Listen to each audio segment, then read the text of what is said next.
এবং সারা গ্রামের ভালো মন্দ চ্যাংড়া ছুল্লু বদ শয়তান সবাই এসে সেই মেয়ের মুখে ক্ষীর তুলে দেয়। মেয়ের বাপ সমাজের কাছে জিম্মি। সমাজ মানে শয়তানি সমাজ।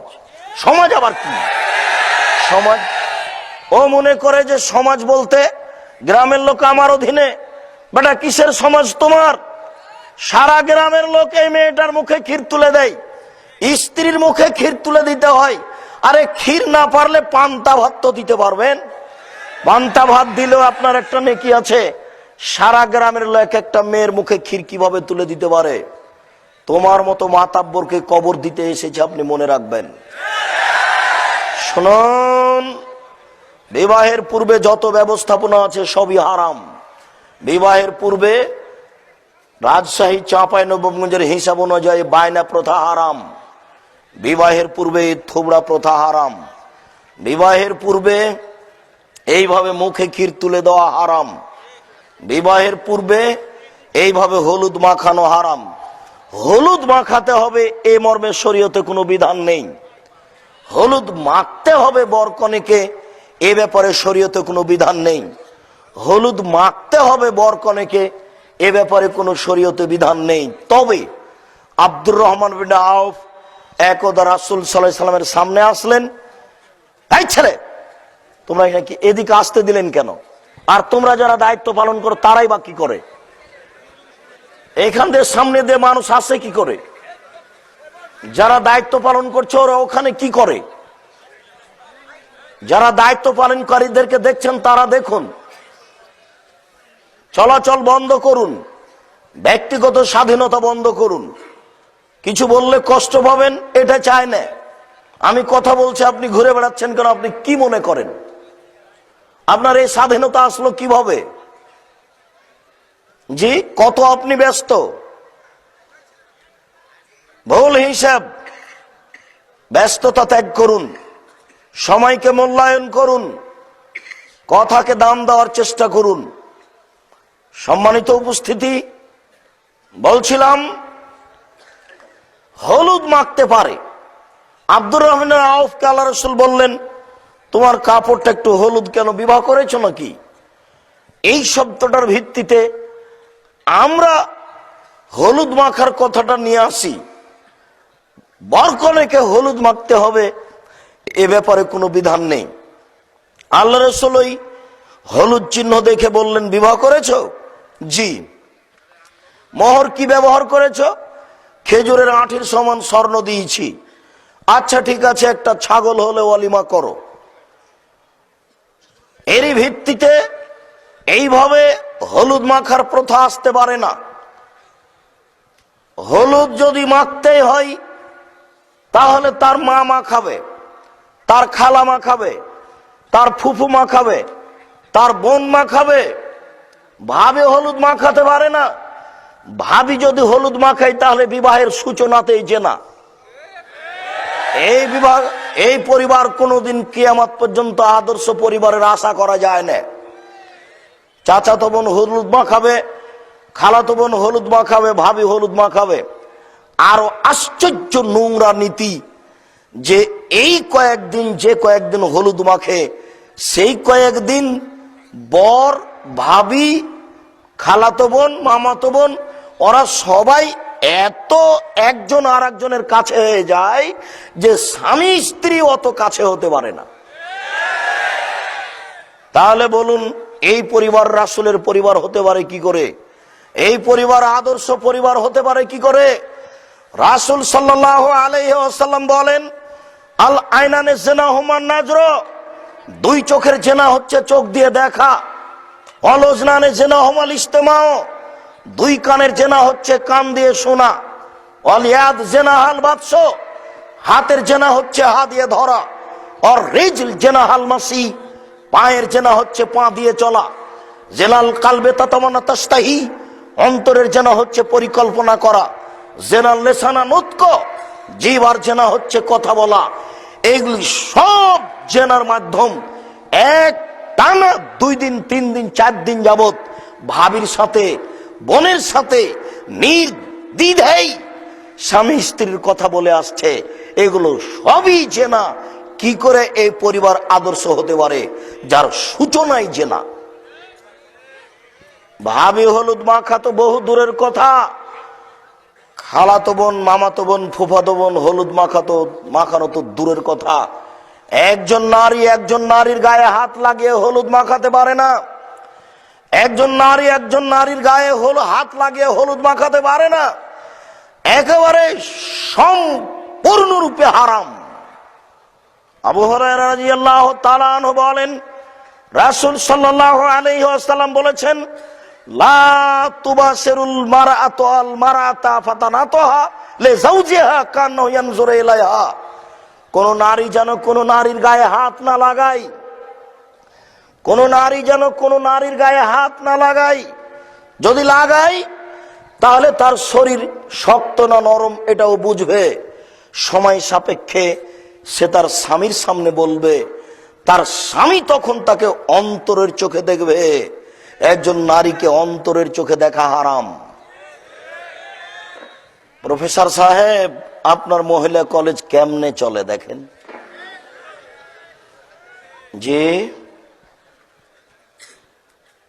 মাস্টার সাহেব, প্রাইভেটে পড়া কেমনে চলে? শুনুন, শরীয়তকে উপেক্ষা করে জীবিকা নির্বাহ করে সফলতা আনা যায় না। ইচ্ছা মতো চলার ফলাফল জাহান্নাম, নিয়ম নীতির ফলাফল জান্নাত। অতএব এই হলুদ মাখানো প্রথা বাতিল করতে হবে। অন্তরের চোখে দেখা একজন নারীকে নিষেধ। এই কারণেই নারীদের পোশাকগুলিও খোলা মাঠে শুকানো ঠিক নয়।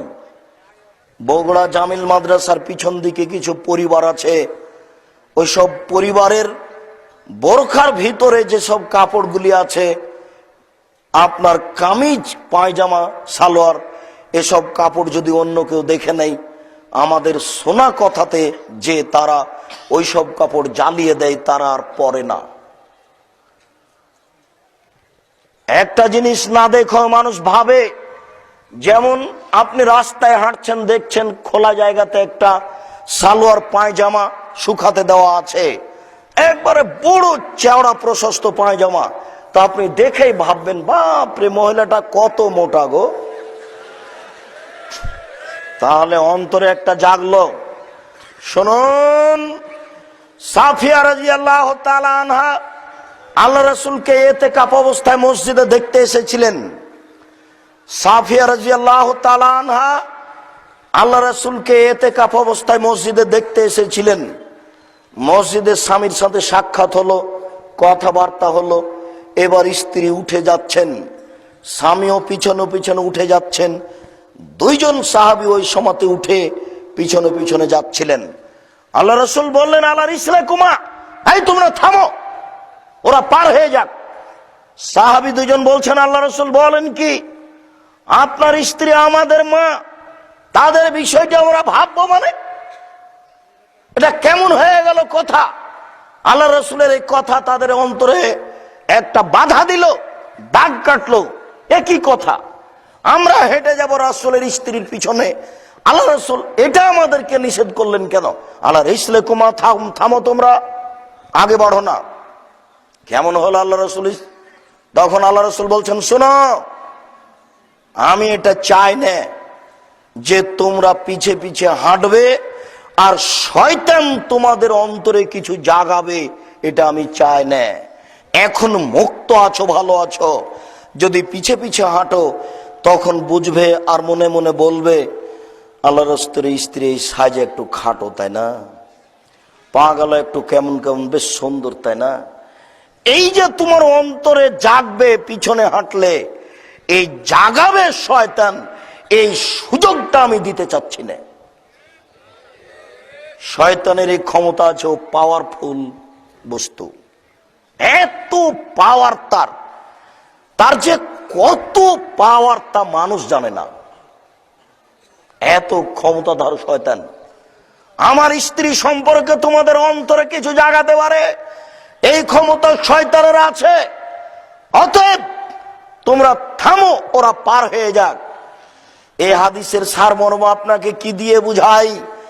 1450 বছর থেকে হাদিস গ্রন্থে পড়ে আছে, আর আপনি বুঝলেন যে ফাঁকা জায়গাতে বউ রাখা যায়। আশ্চর্য আলে হাদিস গো। এমনিতেই সংসার করে সংসারটিকে কেমনে পরিবার আদর্শ হয়? সূচনাতেই হারাম, সূচনায় জেনা। যাক, এবার হলুদ মাখার পালা শেষ। এরপরেও বলে রাখছি, মনে রাখবেন, বর হলুদ মাখতে যায় কনের বাড়িতে, আর কনে হলুদ মাখতে আসে বরের বাড়িতে। এরা হলো অশিক্ষিত, এরা বর্বর, এরা অসভ্য, এরা বন্য। এই পরিবারকে যদি অশিক্ষিত প্রমাণ করতে না পারি, অন্তত আমি জাতির সামনে আর বক্তব্য দিতে আসবো না। আপনার সাথে আমি চ্যালেঞ্জ করলাম, যেই পরিবারে বর কনের বাড়িতে আসে হলুদ মাখতে, কনে বরের বাড়িতে যায় হলুদ মাখতে, এই পরিবারকে যদি আমরা অশিক্ষিত প্রমাণ করতে না পারি, তাহলে আমরা জাতির সামনে আসবো না। এ ব্যাপারে আপনি সতর্ক, সাবধান থাকুন। আর আজকে দিন জানার বুঝার জন্য এসেছেন, শুধু দেখতে এসেছেন এটা মনে করি না। অতএব আল্লাহর কাছে এখন সাহায্য নিয়ে তওবা করেন। জিন্দেগিতে আপনার বাড়িতে আর কোনোদিন এই থোবড়া হবে না, হলুদ মাখার ব্যবস্থা হবে না, এবং বর কনের বাড়িতে যাবে না, কনে বরের বাড়িতে আসবে না। এই ব্যাপারে আল্লাহকে সাক্ষী রেখে বলুন, ইনশাআল্লাহ আমার জীবনে এটা হবে না। ইনশাআল্লাহ সহযোগিতা চেয়ে নিয়ে বলতে হবে। প্রত্যেক রাতে প্রথম আকাশ থেকে সপ্তম আকাশ থেকে প্রথম আকাশে নেমে আসেন। এনজুল রব্বুনা তাআলা ইলা সামাই দুনিয়া হিনা ইয়াবকা সুলুসুল লাইলিল আখিরা। প্রত্যেক রাতের 3 ভাগের 2 ভাগ পার হয়ে গেলে আল্লাহ তাআলা এই প্রথম আকাশে নেমে আসেন। প্রথম আকাশে নেমে এসে বলেন, মায়াদুনি ফাস্তাজিব লাহু, কে আমাকে ডাকে আমি তার ডাকে সাড়া দিব। মায়াসালুনি ফাউতিয়াহু, কে আমার কাছে কিছু চাই, যে যা চায় আমি তাকে তাই দিয়ে দিব। মায়াস্তাগফিরুনি ফাগফিরালাহু, কে আমার কাছে ক্ষমা ভিক্ষা চাই আমি তাকে ক্ষমা করে দিব। এইভাবে চিৎকার করতে থাকেন ফজরের আজান পর্যন্ত। আদম সন্তান বড় নিমুখ হারাম, রাত 2টায় টিভি বন্ধ করেছে, সকাল 8টায় উঠে। ও কি আল্লাহকে মূল্যায়ন করতে পারবে? আল্লাহকে মূল্যায়ন করতে হলে রাত 2টায়, 3টায়, 3:30টায়, 4টায় উঠতে হবে। অজু করে 2 রাকাত সালাত আদায় করে তাকে কিছু বলতে শিখতে হবে। আমি তোমার দরবারে বিনয়ের সাথে বলতে চাই, আমি আমার পরিবারকে আদর্শ করতে চাই। বাকি জীবন শরীয়ত বিরোধী কোনো কাজ এই পরিবার হতে দিব না। এই ব্যাপারে তুমি আমাকে সহযোগিতা করো, আল্লাহুম্মা আমিন। সম্মানিত উপস্থিতি, হলুদ মাখার পালা শেষ। বিবাহের স্থানে চলেন। মেয়ের বাড়িতে, মেয়ের বাপের বাড়িতে বিবাহের জন্য যেতে হবে ছেলেকে, এদেশের নীতি অনুযায়ী। না গেলেও চলে। উল্লেখ্য যে রাজশাহী চাঁপাইনবাবগঞ্জের ভাষায় বিবাহতে কোনো ডুলি বিবি যাবে না, ডুলি বিবি যাওয়া হারাম। সবাই বুঝতে পারবেন না। আমাদের এলাকায় পর্যাপ্ত পরিমাণে মেয়ের সাথে আরো 50 জন, 10 জন, 20 জন মহিলা যায়, আর তারা মনে করে যে আমরা এখন পশু। তাদের কাছে আর হিতাহিত জ্ঞান থাকে না, তারা নিজেকে ভুলে যায়। আর যারা আপনারা ঢাকার, তারা তো আরো কিছু দেখছেন দিন রাত, তাদেরকে আর এগুলো বোঝানো যাবে না। অন্যান্য জেলায় যারা আছেন তারাও খুব ভালোভাবে জানছেন। সম্মানিত উপস্থিতি, মহান আল্লাহর কথাটা এখানে আপনাকে একটু উল্লেখ করে সামনের দিকে যায়। মহান আল্লাহ বলেন, অতীন, ডমর ফলের কসম, অজাইতুন, জাইতুন ফলের কসম, অতুরে সিনিন, তুর পাহাড়ের কসম, ওয়াহাজাল বালাদিল আমিন, এই মক্কা শহরের কসম। লাকাদ খালাকনাল ইনসানা ফি আহসানি তাকবীম, আমি মানুষকে অতীব উত্তম করে সুন্দর আকৃতিতে সৃষ্টি করেছি। মানুষ যখন আমাকে মানেনি, সুম্মা রাদাদনাহু আসফালা সাফিলিন, তখন আমি তাকে সর্বনিম্ন উল্টা ফিরিয়েছি। তখন সে মানুষ নয়, সে পশু। বালহুয়া আদাল, সে পশুর চেয়েও খারাপ। সম্মানিত উপস্থিতি, কোন বিবাদে যেন ডুলিবিবি না যায়, এ ব্যাপারে আপনারা সতর্ক থাকুন। কোন নারী ওই বৈঠকে যাবে না, এটাই চূড়ান্ত। কোন নারী এই বৈঠকে যাবে না। আরো আপনাকে এখানে বিশেষ সতর্কবাণী থাকছে যে রাসূল সাল্লাল্লাহু আলাইহি সাল্লাম আপনার উপর একটা জিম্মেদারি পেশ করেছেন। তা হলো স্ত্রীর ব্যাপারে এক আতে মামা তায়েমতা, তুমি তোমার স্ত্রীকে খাওয়াও যে মানের খাচ্ছ। ফাকসু হামাকটা সাইতা, তুমি তোমার স্ত্রীকে পরাও তুমি যে মানের পরছো কাপড় চুপড়। তিন, অলা তুকাব্বে, স্ত্রীকে কখনো কটু কথা বলো না, স্ত্রীকে গালি দিও না, স্ত্রীর নিন্দা করো না, শুধু তার প্রশংসা করবে। শুনুন, ভুলেও কখনো স্ত্রীর সাথে ঝগড়ায় লিপ্ত হবেন না। ঝগড়া যদি হয় তাহলে তর্কে জয়ী হওয়ার চেষ্টা করিয়েন না। যদি তর্কে জয়ী হওয়ার চেষ্টা করেন তাহলে আপনারও বুদ্ধি কম, ওর বুদ্ধি কম, এ কথা আল্লাহ বলেছেন। আর যদি আপনি তার চেয়ে জয়ী হতে চান তাহলে আপনার বুদ্ধি তার চেয়ে কম, ও জয়ী হতে চাইবে, এ কথাই ঠিক। তর্কে জয়ী হতে চাইবে, এ কথাই ঠিক। তখন আপনি একেবারে চুপ হয়ে যান, একটু মুখ বন্ধ করে রাখেন, কিছু বলে নেই, যা ইচ্ছা বলে নেওয়ার পরে 2 ঘন্টা 5 ঘন্টা পরে পরের দিন বলতে হবে, খালেদা কালকে তুমি এইভাবে কথা বলবে, আসলে এটা আমি মনে করিনি, আমি দুঃখিত।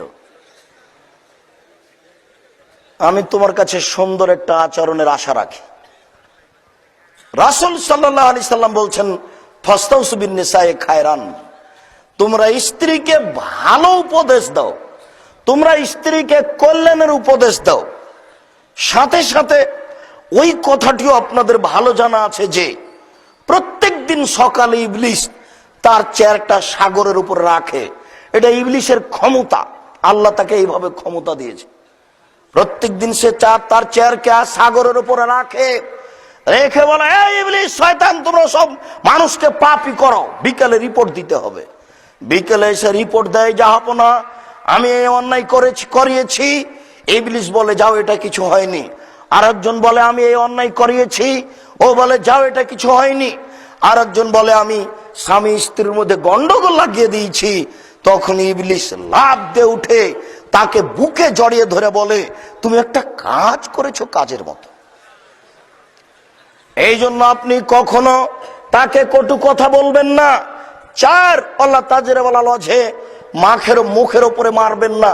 5, ওয়ালা তাতরুখা ইল্লা ফিল বাইতে, এই কথাটা বলার জন্য এই হাদিসটা এখন পেশ করছি। আপনি আপনার স্ত্রীকে আপনার বাড়ি ছাড়া কোথাও থাকতে দিবেন না, কোথাও যেতে দিবেন না। বিবাহের বাড়িতে যাওয়ার কোনো প্রশ্নই আসে না। বিবাহের বাড়িতে গেলে ওর স্বামীর সংখ্যা বেশি হয়ে যেতে পারে। বিবাহের বাড়িতে গেলে জেনা হবে, এটাই স্বাভাবিক। অতএব কাপুরুষের পরিচয় দিয়ে এই বাড়িতে যেতে দিয়েন না। ডুলি বিবি যাওয়া বন্ধ। এবার আপনি বিবাহের জন্য গেছেন, একটা বৈঠকে বসা হয়েছে, বৈঠক কেবলামুখী হবে, এ কথার প্রয়োজন নেই। মেয়ের বিবাহ হবে মেয়ের পিতার অনুমতিতে, মেয়ের বিবাহ হবে মেয়ের পিতার অনুমতিতে। এই বৈঠক থেকে কিছু লোক ভিতরে গিয়ে মেয়ের কাছে বিবাহ পড়াবে, এই নীতি বাতিল। মেয়ের কাছে বিবাহ পড়াতে হবে না, মেয়ের কাছে বিবাহ পড়াতে হবে না। মেয়ের কাছে বিবাহ পড়ানো নাজায়েজ, মেয়ের কাছে বিবাহ পড়ানো নাজায়েজ, মেয়ের কাছে বিবাহ পড়ানো যাবে না। আমাদের এলাকা তো কিছু নিয়ম আছেই। রংপুর গাইবান্ধা এলাকায় নিয়ম একেবারে আশ্চর্য। কিছু মানুষ আর কিছু এই ছেলে, এইসব লোকগুলি ওই ভিতর দিকে যায়, ওখানে গিয়ে বলে, অমুক নিবাসী অমুক, অমুকের ছেলে অমুক, এত নগদ এত বাকিতে তোমাকে বিবাহ করতে এসেছে, তুমি তাকে স্বামী সত্ত্বে গ্রহণ করো। ও তখন বলে, গ্রহণ করলাম। এরপরে ওরা 3 বার বলার পরে বৈঠকে আসে, এসে দাঁড়িয়ে থাকে। বসে থাকা লোকগুলি বলে, আপনারা কে? তখন বলে, আমরা এই বিবাহের উকিল। মেয়ে কবুল করেছে? জি করেছে। আপনারা শুনেছেন? হ্যাঁ শুনেছি। তখন তারা বলে যে বসেন। তখন এইসব লোক বসে, এর আগে বসতে পারে না। মনে হচ্ছে এক আশ্চর্য পাগলামি কারবার। এর বৈধতা নেই। সম্মানিত উপস্থিতি, বলছিলাম মেয়ের পিতায় বিবাহ পড়াবেন, না পারলে অন্য কেউ হামদ আগে হবে, তারপর কোরআন তেলাওয়াত হবে। অতিরিক্ত মেয়ের পিতা যদি ইচ্ছা করেন তাহলে ভিতরে অনুমতি নিতে পারেন। অনুমতি নিতে গিয়ে বলবেন, খালেদা আমি তোমার বিবাহ পড়ানোর জন্য যাচ্ছি, আম্মু আব্বু যান, আসতে পারেন। চুপ থাকে যদি আসতে পারেন, হেসে উঠে যদি আসতে পারেন। যদি কেঁদে উঠে তাহলে আসা যাবে না, বিবাহ দেওয়া যাবে না।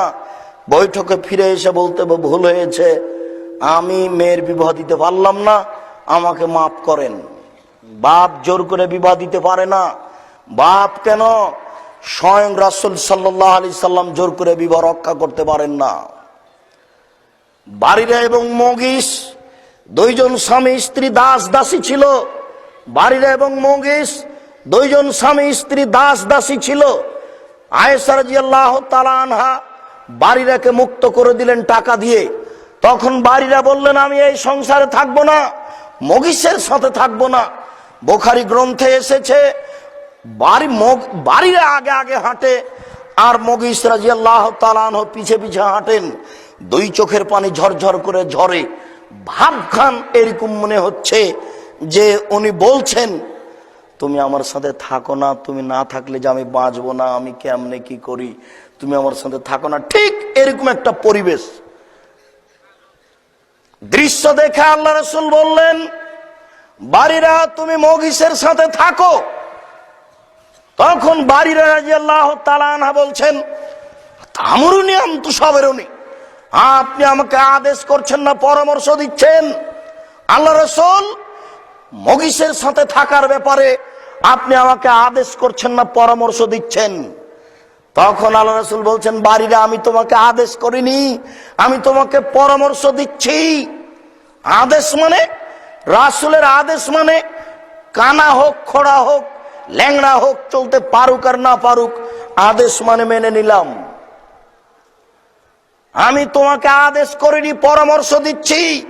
তখন বারিরা রাদিয়াল্লাহু তাআলা বললেন, আপনার পরামর্শ মানলাম না, আমি তার সাথে থাকবো না। তার সাথে থাকেননি, বিবাদ জোর করে আল্লাহ রাসূল রাখতে পারেননি সাল্লাল্লাহু আলাইহি সাল্লাম। মেয়ের পিতা কি করে বিবাহ দিতে পারে? ঠিক নয়। যাক, উভয়ে সম্মতি।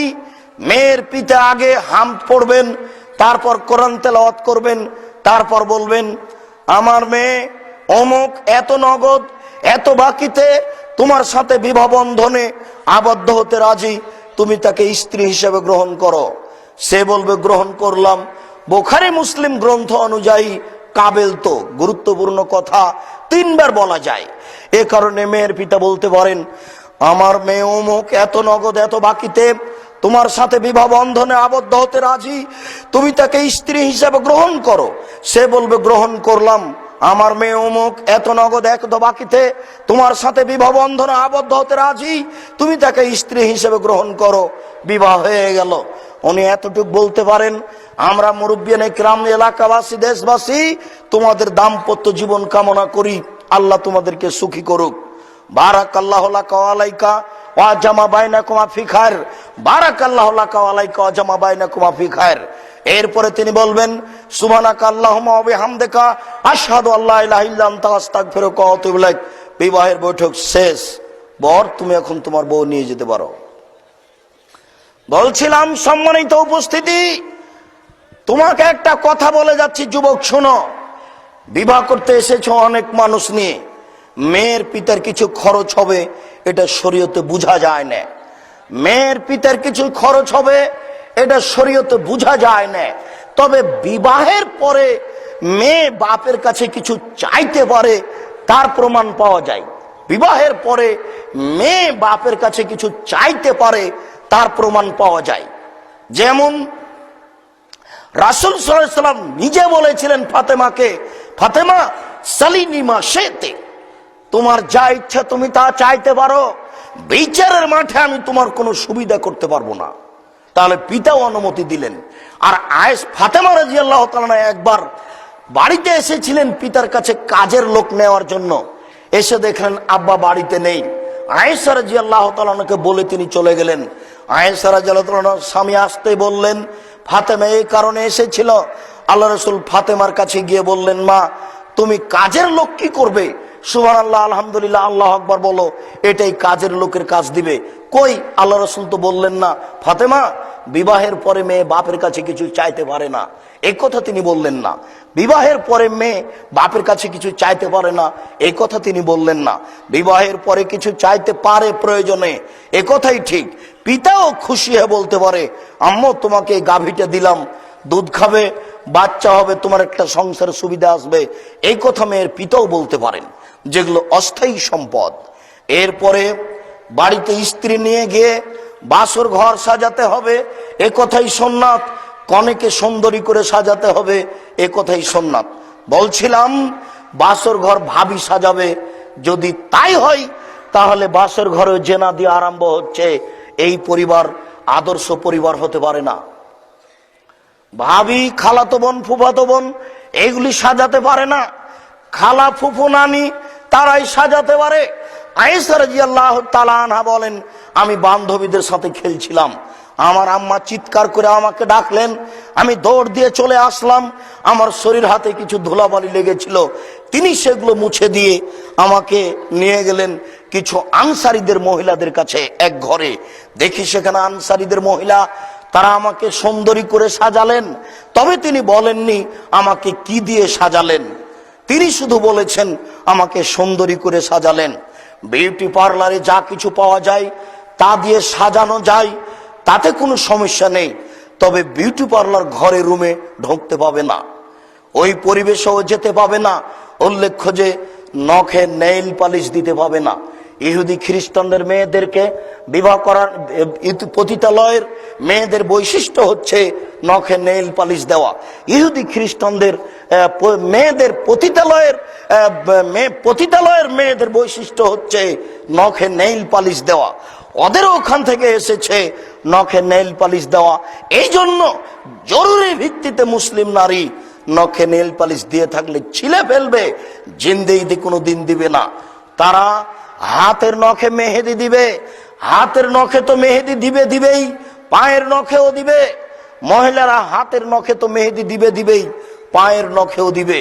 আমরা অবশ্য জ্ঞান হওয়ার পরে শুনেছি যে আল্লাহ রাসূল দাড়িতে মেহেদি দিয়েছিলেন, এই জন্য পায়ে মেহেদি দেওয়া যাবে না, এই কথা মিথ্যে।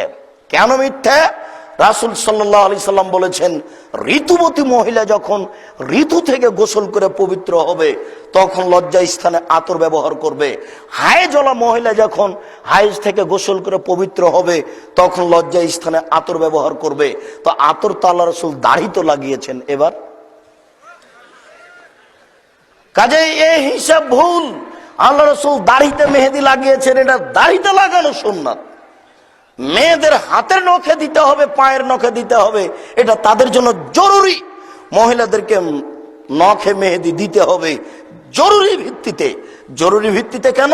একজন মহিলা আল্লাহ রাসূলের হাতে একটা পত্র দিয়েছিলেন, পত্রটা নিয়েই আল্লাহ রাসূল বললেন, আয়াদুর রাজুলান ইমরা, এ হাত নারীর না পুরুষের? কেন তিনি এ কথা বললেন? ওই হাতের নখে মেহেদি ছিল না, মহিলা তাকে কাগজটা দিয়েছেন, একথা সত্য, তিনি দেখলেন দিতে হাতও নারীর, এরপরে তিনি বলছেন এ হাত নারীর না পুরুষের। তার মানে ওই হাতে মেহেদি ছিল না। নারী যদি হয় তাহলে মেহেদি থাকবে, আর যদি নারী না হয়, পুরুষ হয়, তাহলে মেহেদি থাকবে না। কোন পুরুষ হাতের নখে পায়ের নখে মেহেদি লাগাতে পাবে না। সম্মানিত উপস্থিতি, রাসূল সাল্লাল্লাহু আলাইহি সাল্লাম যেভাবে বললেন তাতে নারীদের সৌন্দর্য ব্যবহারের জিনিস যা দেখতে পাওয়া যায়, গন্ধ পাওয়া যায় না। নারীদের ব্যবহারিক জিনিস দেখতে পাওয়া যায়, গন্ধ পাওয়া যায় না। নারীরা যা ব্যবহার করবে তার দেখতে পাওয়া যাবে, গন্ধ পাওয়া যাবে না। পুরুষ যেগুলি ব্যবহার করবে তা গন্ধ পাওয়া যাবে, দেখতে পাওয়া যাবে না। পুরুষ যেগুলি ব্যবহার করবে তার গন্ধ পাওয়া যাবে, দেখতে পাওয়া যাবে না। অতএব কোন পুরুষই নখে আপনার মেহেদি দিতে পারে না, নেইল পালিশ দিতে পারে না, এমন কিছু ব্যবহার করতে পারে না যেটা পুরুষ দেখতে পাবে। উল্লেখ্য যে চট করে একটা কথা মাথায় চলে আসলো, শুনুন, দুনিয়াতে দুইটা পাপ আছে, মানুষ না করেই পাপী। দুনিয়াতে দুইটা পাপ আছে, মানুষ না করেই পাপী। তার একটা হচ্ছে এই, কোনো ছেলে যদি কাউকে বলে, কোনো লোক যদি কাউকে বলে যায় সো জুয়া খেলি, খালি বলেছে জুয়া খেলি, খেলেনি, তাহলে তাকে 10 জন মিসকিনকে খাওয়াতে হবে, কাফারা দিতে হবে। 10 জন মিসকিনকে 1.25 কেজি করে চাউল দিতে হবে, খালি বলে চাইছো জুয়া খেলি, খেলেনি। আরেকটা হচ্ছে, কোন নারী যদি সাজসজ্জা গ্রহণ করে রাস্তা দিয়ে হাঁটে, পুরুষের পাশ দিয়ে হাঁটে, আল্লাহ রাসূল বলছেন ও ব্যভিচারনী, ও ব্যভিচারনী, ও ব্যভিচারনী, ও জেনা করেইনি। তার এই গতি শরীয়ত অনুমোদন করে না। বলছিলাম, সম্মানিত উপস্থিতি, কপালে টিপ দিতে পাবে না। কেন?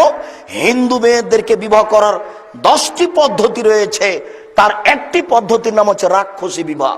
মেয়ের বাপ বিবাহ দিবে না, ছেলে জোর করে বিবাহ করবে। যদি কপালে টিপ দিতে পারে তাহলে বিবাহ হয়ে গেল। এই কপালে টিপ দেওয়া প্রথা হিন্দুদের পক্ষ থেকে এসেছে। বলছিলাম, যেগুলি তাকে দিলে, যেগুলি তার গায়ে লাগালে তাকে সুন্দর বলে মনে হবে, সুন্দরী বলে মনে হবে, সেগুলি তাকে দিতে পারে, যদি বস্তু না যায়, হারাম না হয়। তাহলে বিউটি পার্লারে যদি এগুলি থাকে তাহলে সেগুলি দিয়ে তাকে সাজানো যায়। আয়েশা রাদিয়াল্লাহু তাআলা আনহা বলেন, আমাকে সুন্দর করে সাজালেন, তবে তিনি বলেননি আমাকে কি দিয়ে সাজালেন। আসমা বিনতে ইয়াজিদ বলছেন যে কাইয়ান্ত আয়েশা তালি রাসূলুল্লাহ সাল্লাল্লাহু আলাইহি সাল্লাম, আমি আয়েশাকে সুন্দরী করে সাজালাম আল্লাহ রাসূলের জন্য। তিনিও বলেননি যে আমি কি দিয়ে সাজালাম, তবে তিনি বলছেন আমি আয়েশাকে সুন্দরী করে সাজিয়েছি রাসূলের জন্য। আয়েশা রাদিয়াল্লাহু তাআলা আনহা বলেন, 8টা, 8:30, 9টা এরকম সময়ে আমার মা হাতটা ধরে একটা ঘরে নিয়ে গেলেন। দেখি সেই ঘরে আল্লাহ রাসূল। বুঝলাম না ব্যাপারটা কি, আমি তো আল্লাহ রাসূলকে এইভাবে কোনোদিন দেখিনি। 6 বছর বয়সে বিবাহ হয়েছে, 9 বছর বয়সে এখন আমার মা আমাকে রেখে চলে গেলেন। একটু পরে আসমা বিনতে ইয়াজিদ, একজন মহিলা, এক গিলাস শরবত নিয়ে ভিতরে ঢুকলেন। এসে বলছেন, আয়েশা এই গিলাস নাও, আল্লাহ রাসূলের হাতে দাও। আমি লজ্জা পেয়ে গেলাম। তিনি আমাকে ধমকে বললেন, নাও আল্লাহ রাসূলের হাতে দাও। আমি গিলাসটা নিয়ে রাসূলের হাতে দিলাম। রাসূল শরবত পান করলেন, এরপরে আমাকে বললেন তুমি পান করো। আমি পান করলাম, এরপরে তিনি বললেন আসমাকে দাও। আমি দিতে গেলাম, তখন আসমা বলছেন, আল্লাহ রাসূল আমি আপনার হাত থেকে গিলাসটা নিতে চাচ্ছি। আচ্ছা ঠিক আছে আয়েশা, গিলাসটা আমাকে দাও। আল্লাহ রাসূল গিলাসটা নিলেন। আসমা আল্লাহ রাসূলের কাছ থেকে গিলাসটা নিয়ে শরবত পান করলেন। বোঝা যাচ্ছে যে বাসর ঘরে একটা মিঠাইয়ের ব্যবস্থা থাকবে।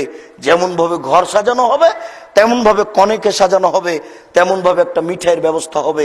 এরপরে আদর্শ পরিবারের জন্য স্ত্রীর মাথায় হাত দিয়ে দোয়া পড়তে হবে, আল্লাহুম্মা ইন্না আসআলুকা খায়রাহা ওয়া খায়রা মা জাবালতা আলাইহি ওয়া আউযু বিকা মিন শাররিহা ওয়া শাররি মা জাবালতা আলাইহি। এরপরে হবে 2 রাকাত সালাত।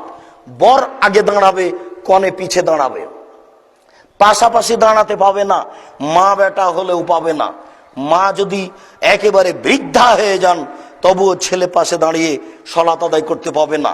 নারী পুরুষের একসাথে জামাত নয়, কনে পিছে দাঁড়াবে, বর আগে দাঁড়াবে। আর যদি ফরজ সালাত হয় তাহলে বরই ইকামত দিবে। আর এটা তো এখানে ফরজ সালাত নয়, এটা একটা নফল সালাত। 2 রাকাত সালাতের পরে কিছু দোয়া হবে, এরপরে দাম্পত্য জীবনে বলতে হবে। আল্লাহ রাসূল বলছেন, যদি তোমাদের কোনো ব্যক্তি তার পরিবারের কাছে যায় তাহলে সে যেন বলে বিসমিল্লাহি আল্লাহুম্মা জান্নিবনা শায়তান ওয়া জান্নিবিশ শায়তান মা রাযাকতানা। হে আল্লাহ, আমরা তোমার নামে সাংসারিক জীবনে যাচ্ছি, তুমি আমাকে আর আমার স্ত্রীকে শয়তান থেকে রক্ষা করো। আমাদের মাঝে যদি কোনো সন্তান দান করো তাহলে তুমি তাকে শয়তান থেকে রক্ষা করো। এইভাবে সংসার শুরু হলো। সকাল বেলায় হবে অলিমা, বিশাল অলিমা হবে। একেবারে 2-4, 10,000, 50,000 মানুষকে খাওয়াতে হবে। 10টা, 12টা, 20টা গরু জবাই করতে হবে, যার যা কুলাই। বিশাল আকার একটা অলিমা হবে। এরপরে আপনার দিন যাবে রাত্রি যাবে, দিন যাবে রাত্রি যাবে। একদিন বাচ্চা পেটে আসলো, দিন রাত আল্লাহকে বলতে হবে রব্বে হাবলি মিন লাদুনকা যুররিয়াতান তাইয়্যিবা।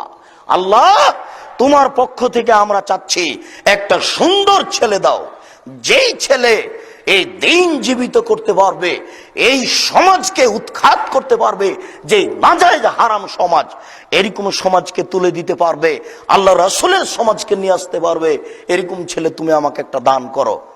যুবক, তোমার কথা তো শুনে আমাদের অবাক হতে হয়।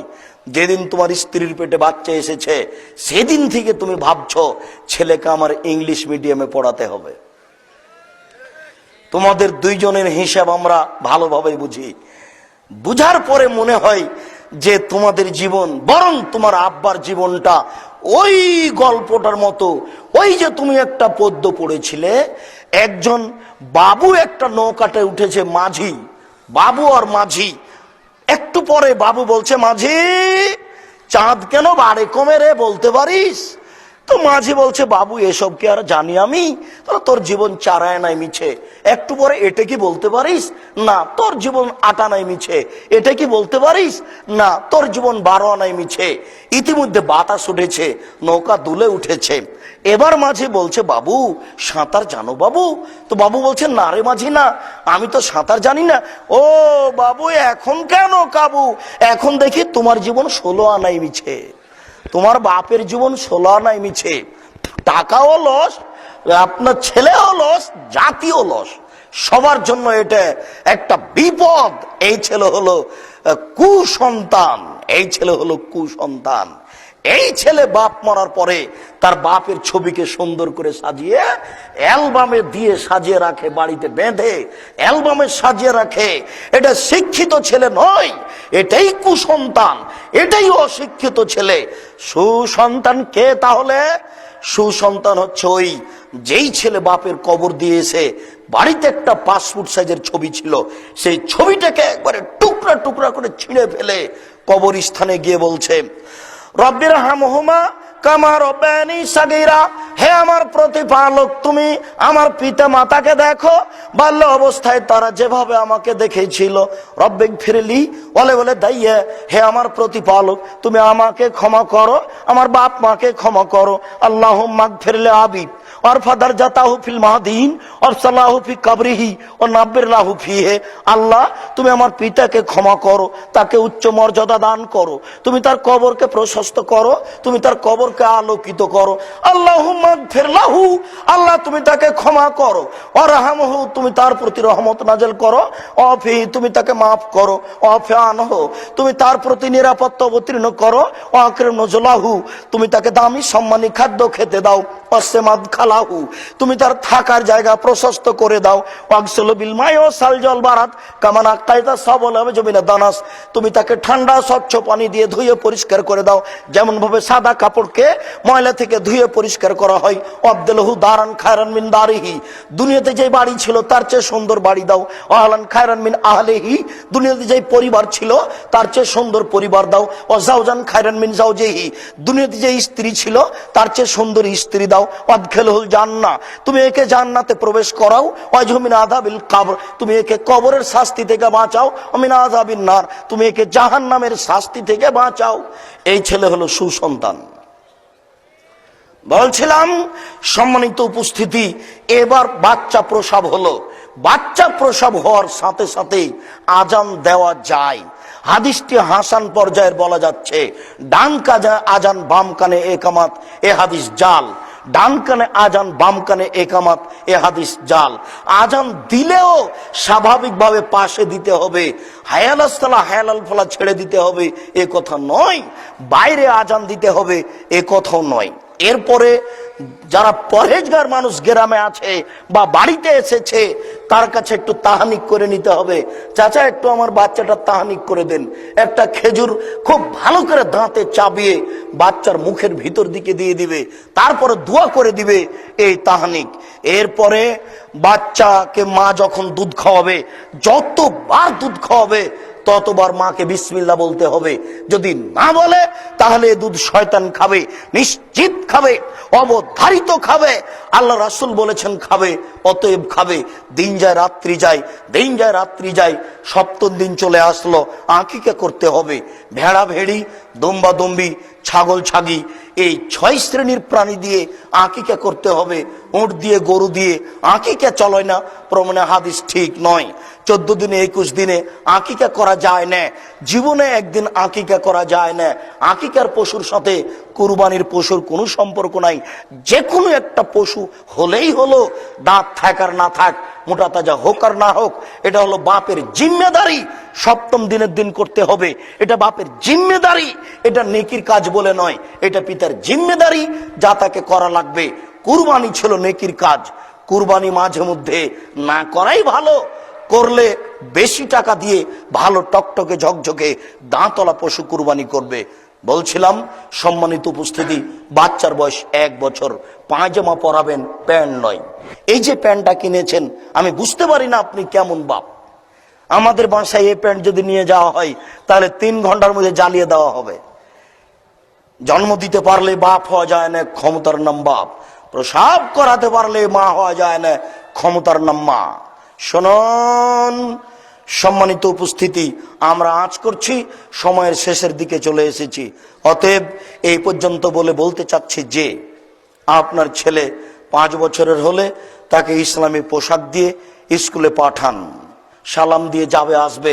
7 বছরের হলে তাকে সালাত আদায় করতে বলুন। 10 বছরের হলে পিটিয়ে সালাত আদায় করান। মেয়ে যদি 13 বছরের হয়, পোশাক পরিবর্তন করুন। আল্লাহ রাসূলের পদ্ধতিতে পরিবার গড়ে তোলার চেষ্টা করুন। আল্লাহ কবুল করুক, আল্লাহুম্মা আমিন। আল্লাহ, আমাদের যারা মারা গেছে তুমি তাদের কবরের শাস্তি মাফ করো। আমরা যারা অসুস্থ তুমি তাদের আরোগ্য দান করো। আমরা যারা বেঁচে আছি তুমি তাদেরকে তোমার রাসূলের পদ্ধতি অনুযায়ী চলার তৌফিক দান করো, আল্লাহুম্মা আমিন। এ দাবি, এ দোয়া রেখে আজকের আলোচনার শেষের দিকে এসে কয়েকটা জিজ্ঞাসা। শুকরিয়া, জাযাকুমুল্লাহ খায়ের। সুবহানাকা আল্লাহুম্মা ওয়া বিহামদিকা আশহাদু আল্লা ইলাহা ইল্লা আনতা আস্তাগফিরুকা ওয়া আতুবু ইলাইক। আসসালামু